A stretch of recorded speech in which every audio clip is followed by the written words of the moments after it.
Assalamualaikum warahmatullahi wabarakatuh. Yang terhormat Pak Firman Fauzi STMM selaku dosen mengampu mata kuliah perekonomian Indonesia.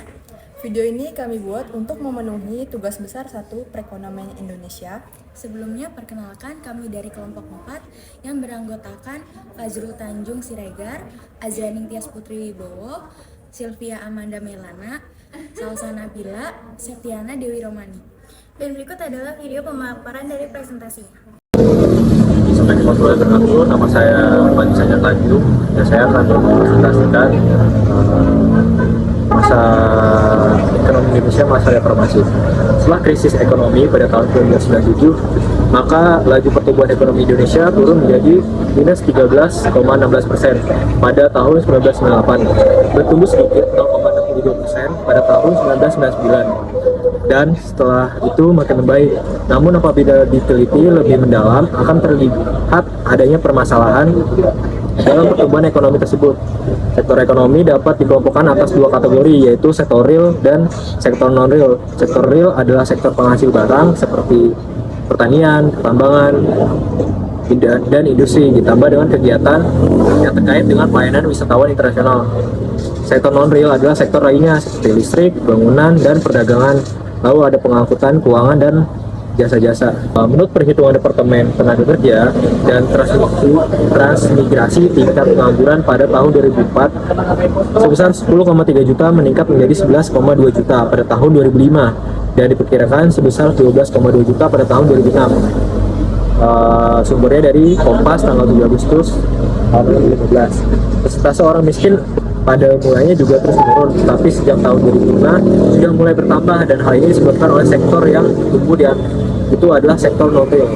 Pada masa kepemimpinan Bahruddin Yusuf Habibie, yang bisa kita kenal biasanya dengan B.J. Habibie, masa pemerintahan Habibie ditandai dengan dimulainya kerjasama dengan Dana Moneter Internasional untuk membantu dalam proses pemulihan ekonomi. Ia berhasil memotong nilai tukar rupiah terhadap dolar masih berkisar antara 10.000 dan 15.000. Namun pada akhir pemerintahannya, nilai tukar rupiah meroket naik pada level 6.500 per dolar Amerika Serikat, nilai yang tidak akan pernah dicapai lagi di era pemerintahan selanjutnya. Selain itu, ia juga memulai menerapkan independensi Bank Indonesia agar lebih fokus mengurangi perekonomian. Pada masa kepemimpinan Kiai Haji Abdurrahman Wahid atau Gus Dur, dibanding dengan tahun sebelumnya, kondisi perekonomian Indonesia mulai mengarah pada perbaikan, diantaranya pertumbuhan PDB yang mulai positif, laju inflasi dan tingkat suku bunga yang rendah, sehingga kondisi moneter dalam negeri juga sudah mulai stabil.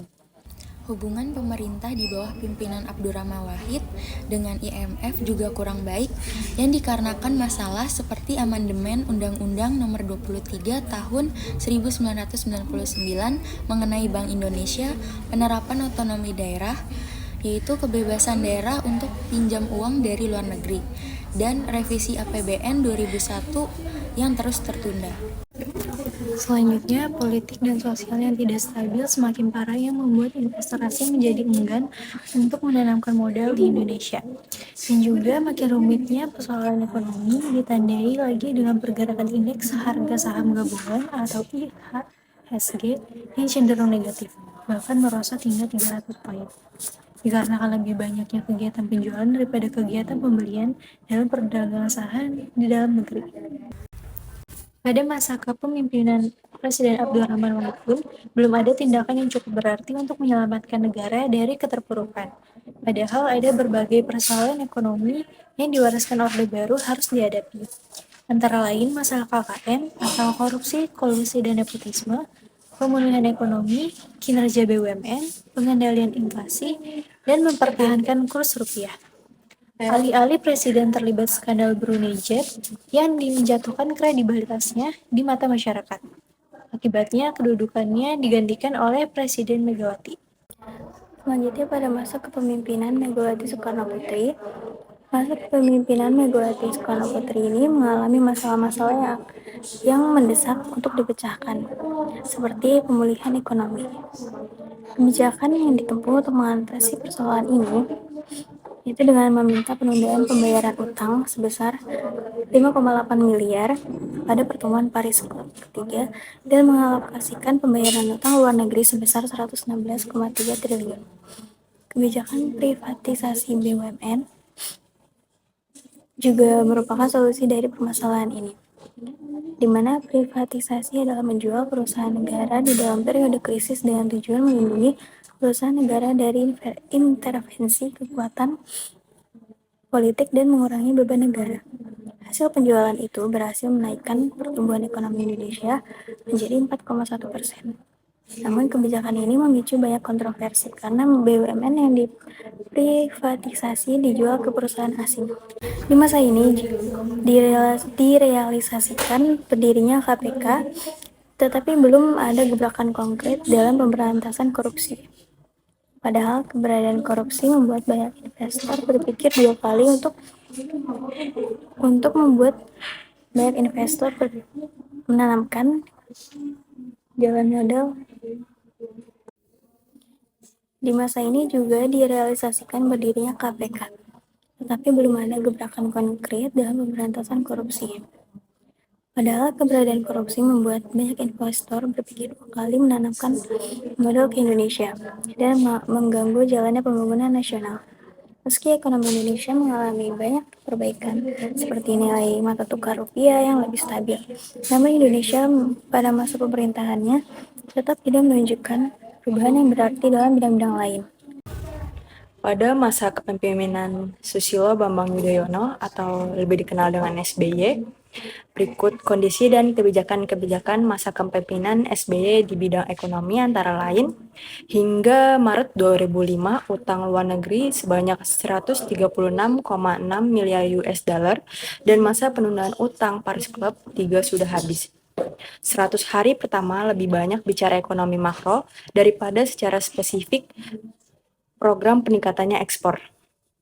Pada tanggal 19 Desember 2004, SBY menaikkan harga BBM mewah, melanjutkan pertumbuhan ekonomi Megawati, diperkirakan pertumbuhan ekonominya naik hingga 4,4 sampai 4,9% dan inflasi meningkat yakni sebanyak 5,5%. Menaikkan pendapat per kapita dengan mengandalkan pembangunan infrastruktur, misalnya dengan mendorong pertumbuhan ekonomi serta mengundang investor dengan janji akan memperbaiki iklim investasi. Selama periode tersebut, Indonesia berhasil mengalami pertumbuhan ekonomi yang stabil, didorong oleh diversifikasi sektor ekonomi dan keberhasilan dalam mengatasi beberapa tantangan makroekonomi. Meskipun demikian, masih ada beberapa tantangan yang perlu diatasi, seperti kesenjangan ekonomi antara wilayah perkotaan dan pedesaan, serta ketimpangan distribusi pendapatan yang perlu diperhatikan dalam upaya mencapai pertumbuhan ekonomi yang inklusif dan berkelanjutan. Dengan terus menerapkan kebijakan reformasi yang tepat, Indonesia dapat terus memperkuat fondasi ekonominya dan menghadapi tantangan global dengan lebih baik, menjaga momentum pertumbuhan yang berkelanjutan untuk kesejahteraan masyarakat dan keseluruhan. Cukup sekian dari kelompok kami, kurang lebihnya mohon maaf. Wassalamualaikum warahmatullahi wabarakatuh.